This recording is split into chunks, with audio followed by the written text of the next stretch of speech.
Ay, ahora nos habla en inglés diciéndonos Yo, que profe, estoy grabando. Ok, muy bien. Yo no entendí nada. No Yo lo leí, empecemos, profe. Paulina. Escuché la clase. No, Escuché mentira, prosiga, la clase. prosiga. Ok, bien. Básicamente lo que yo quiero es que después de que empecemos a ver estas últimas, en donde empezamos a trabajar puntualmente con la madre, con la sintomatología, con los riesgos y con el parto, es que empecemos a trabajar PAE, ¿sí?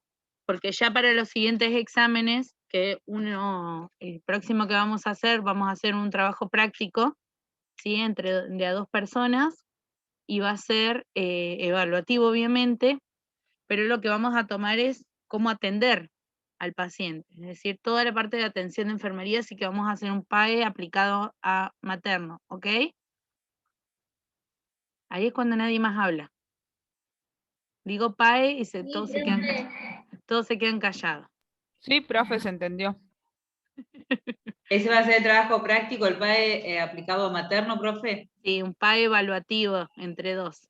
Bien. Sí. Bueno, vieron que tenemos varias compañeras en realidad que pueden dar cuenta de experiencia personal en esta materia. ¿Te lo podemos hacer a vos, Jimé? ¿Un PAE? Sí.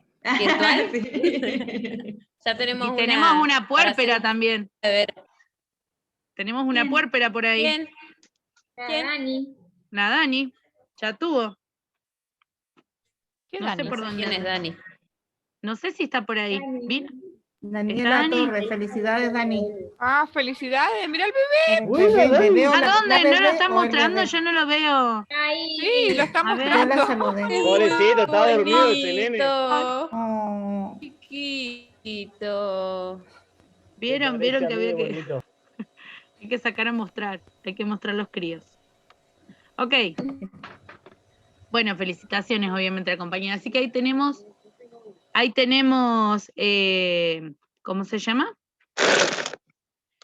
PAE para embarazada y PAE para puérpera. Bueno, quisiera que ustedes me dijeran cuáles son las cosas que les ha costado de esta primer parte, de ya el embarazo de riesgo. ¿Qué es lo que entendieron? ¿Qué es lo que no?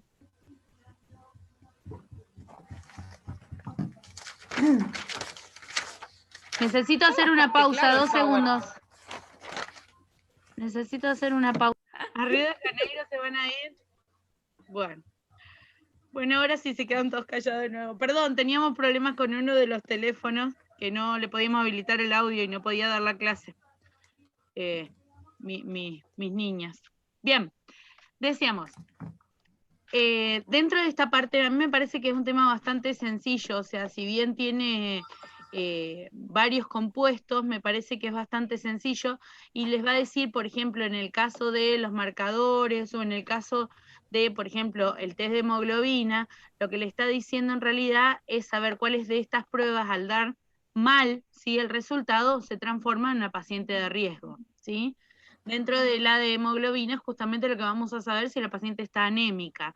Y un nivel de anemia es común, ¿sí? Lo que tenemos que controlar es que no sea poca cantidad la de hemoglobina que tengamos como para oxigene la sangre propia y la de su feto, digamos. Entonces es importante ir midiendo, a veces se puede hacer con tratamiento con hierro oral, en un caso un poco más necesario se haría con tratamiento de hierro tanto intramuscular como endovenoso, depende sea la circunstancia, y en un tercer paso, ya de una gravedad un poco mayor, estaríamos hablando de una transfusión sanguínea, ¿sí? Perdón, ya es el colmo esto. Si aquella se mata de risa, Ale. Y bueno, ¿qué se le va a hacer? ¿Qué quiere decir un CUMS? ¿Qué quiere decir CUMS? ¿Alguien sabe? Están leyendo a ver si me pueden responder más o menos, ¿no? ¡Ay, si les conozco las caras! Son terribles. Bueno, un CUMS sería ver si la mamá, que es RH negativo, hace reacción a la presencia de un bebé posiblemente positivo. Esto se le hace solamente a las mamás que son RH negativo Y generalmente el inconveniente se suele solucionar en el momento en que nace un bebé con RH positivo, deben realizarle lo que se dice la vacuna, que en realidad no es una vacuna, sino que inhibe la presencia o la generación de los anticuerpos contra el RH positivo. Esto funcionaría así. En realidad el que le ¿Esa es sobra... la prueba de la antiglobulina? base- ¿Cómo? ¿Cómo, Si esa es la prueba de antiglobulina. Claro, lo que queremos saber nosotros básicamente es que al que es positivo le sobra algo. El problema no lo tenemos los negativos, el problema lo tienen los otros. ¿Sí? Al positivo le sobra algo.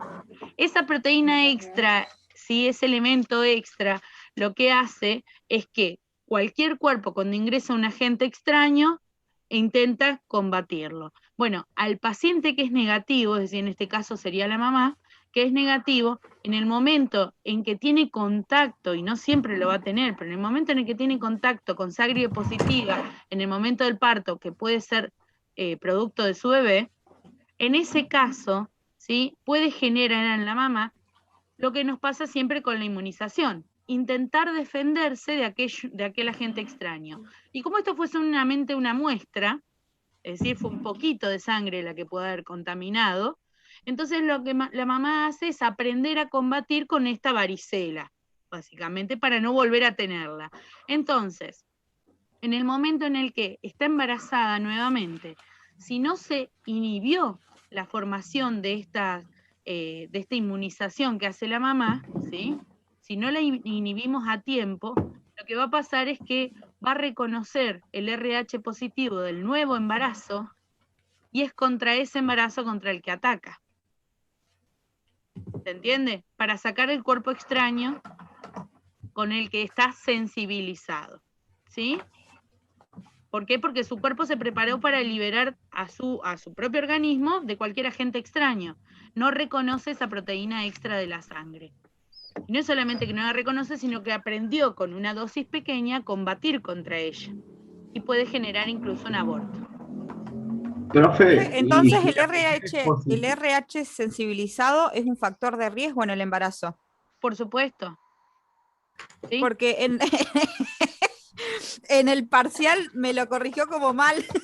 A ver, decime. A mí también. Cuenten de nuevo.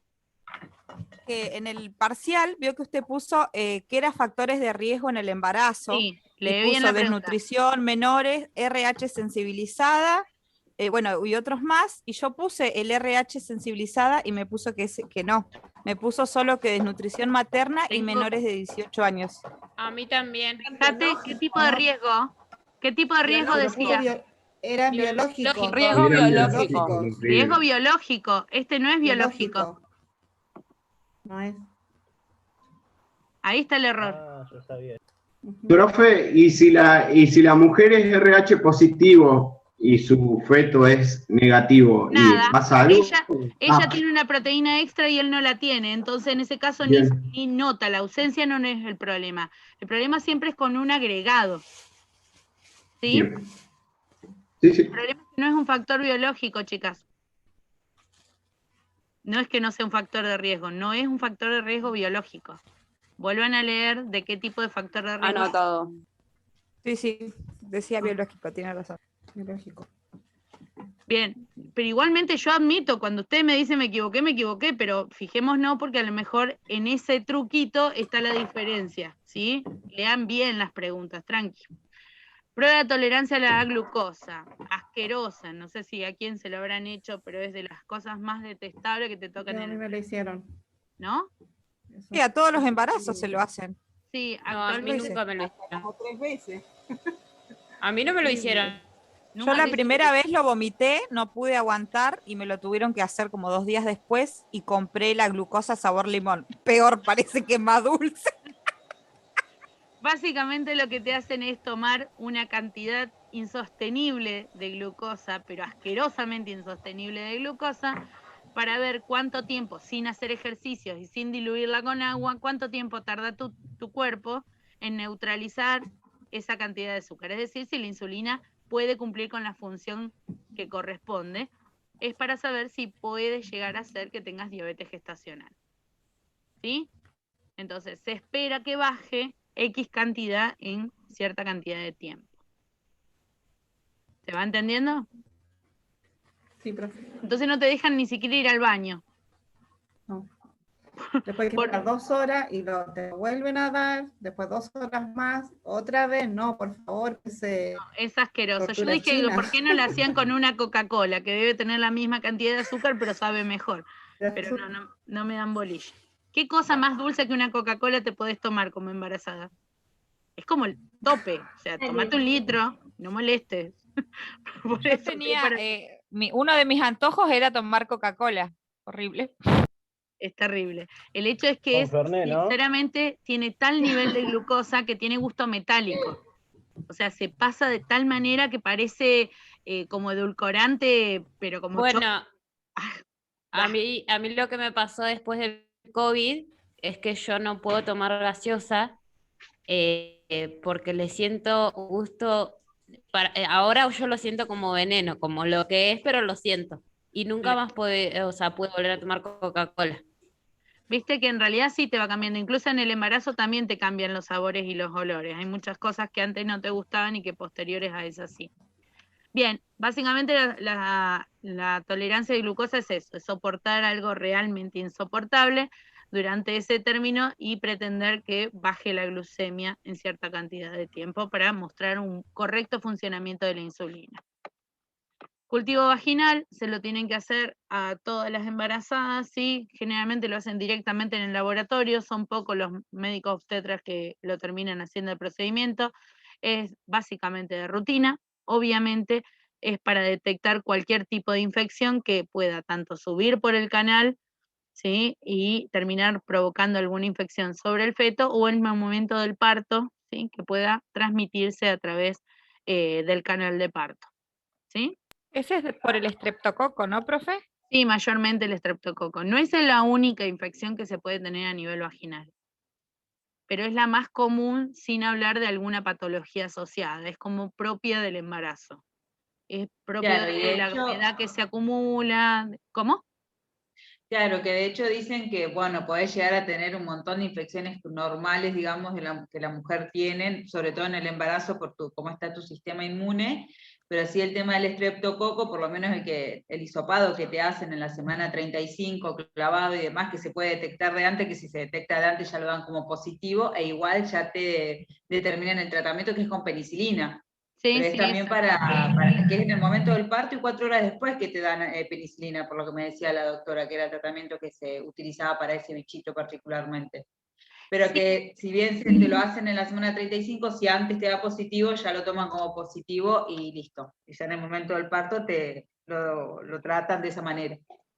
Sí, la manera es en realidad reducir la carga bacteriana o virósica bacteriana en ese momento, en el momento del parto. Es decir, no se está haciendo un tratamiento completo, simplemente bajar la carga bacteriana en ese momento, en el momento del parto. Claro.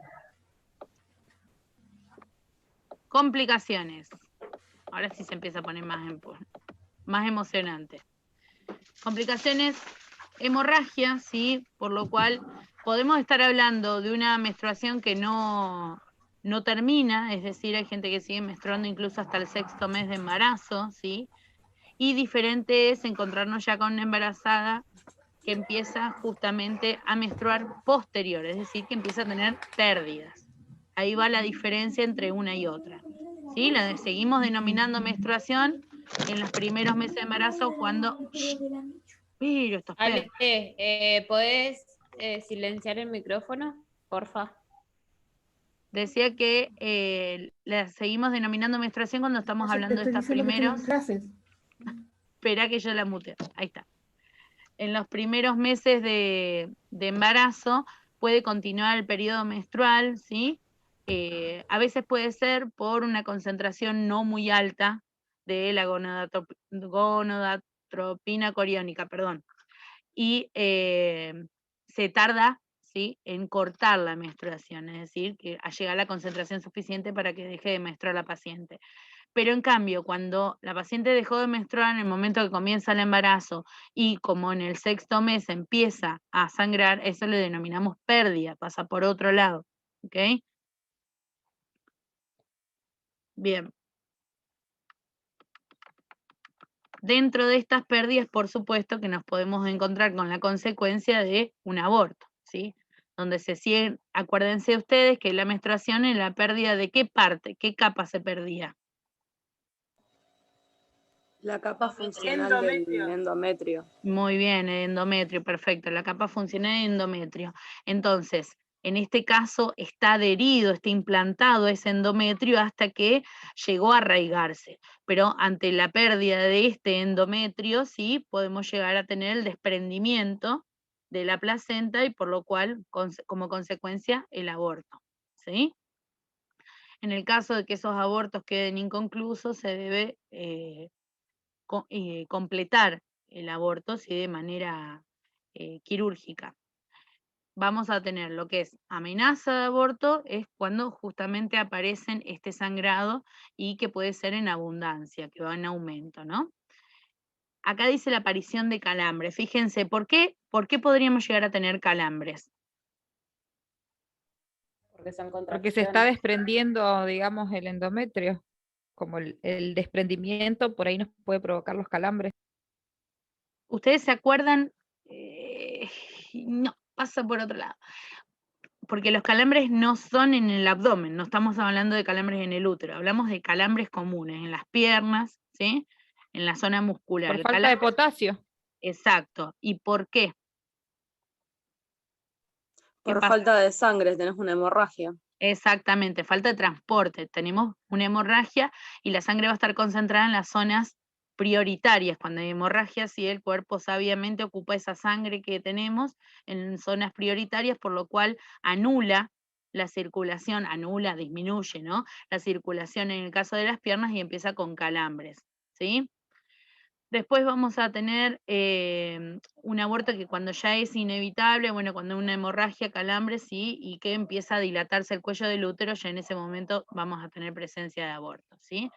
Cuando es completo, porque se expulsa no solamente el embrión o feto, depende de la altura del aborto que estemos hablando, sino que también tenemos el desprendimiento de la placenta, es decir, expulsa la placenta. Incompleto es cuando tenemos estas hemorragias, ¿no? Vienen los calambres también.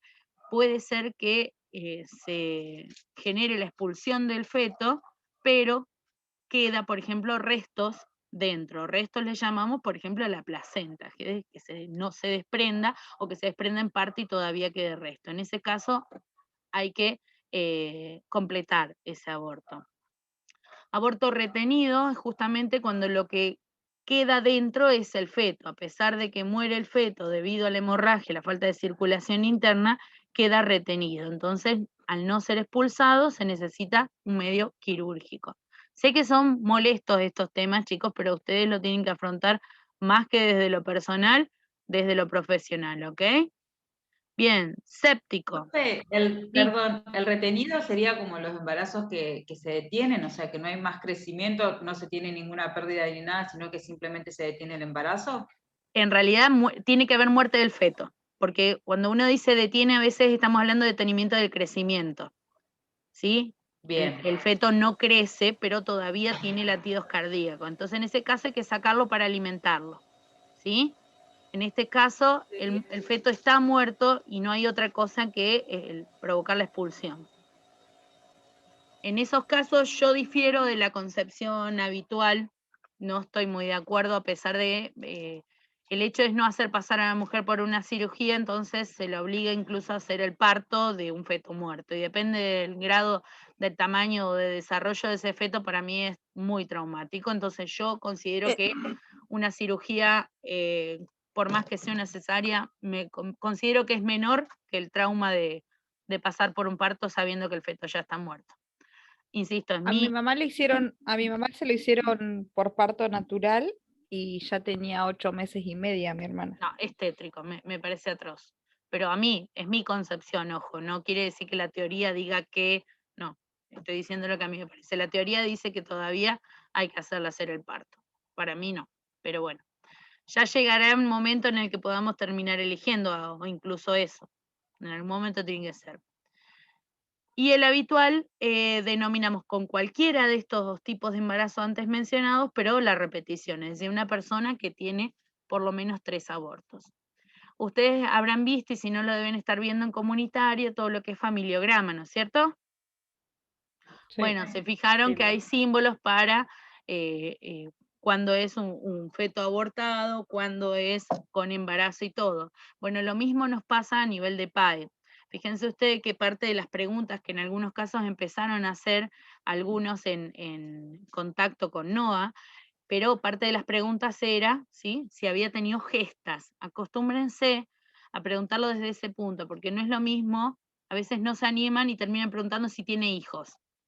Tener hijos es la culminación de o no de un suceso. Yo puedo tener hijos sin haber tenido ninguna gesta, puedo haber tenido gestas, tener hijos, y a pesar de eso todas las gestas terminaron en abortos. O sea, se está perdiendo mucho camino en el medio. Entonces, gestas son embarazos. Esa es la primera pregunta con la que puedo arrancar, porque no voy a tener abortos si no tuve embarazos. ¿Cuántas de estas gestas concluyen con un nacido vivo? Si tuvo 3 gestas y te dicen, sí, tuve 3 bebés, listo. No hay más preguntas, se terminó esa parte de la encuesta, puedo seguir yo cuántos de estos siguen vivos hoy, ¿sí? Pero ahí hay que detenerse si me dice 5 gestas, 3 nacido vivo. Entonces ahí yo tengo que hacer el parate. ¿Cuántos de estos fueron abortos? ¿Cuántos nacidos no vivos? Que no es lo mismo. Y ahí tiene que quedar bien en claro si nace y muere o si nació muerto, que es nonato en realidad. Porque se dice Profe, perdón, se va a cortar. Sí, ¿nos volvemos a conectar? Dale. Bien, Sí. se dicen nacimientos solamente cuando está vivo, ¿ok? No es lo mismo. Ok, lo cerramos y volvemos a entrar.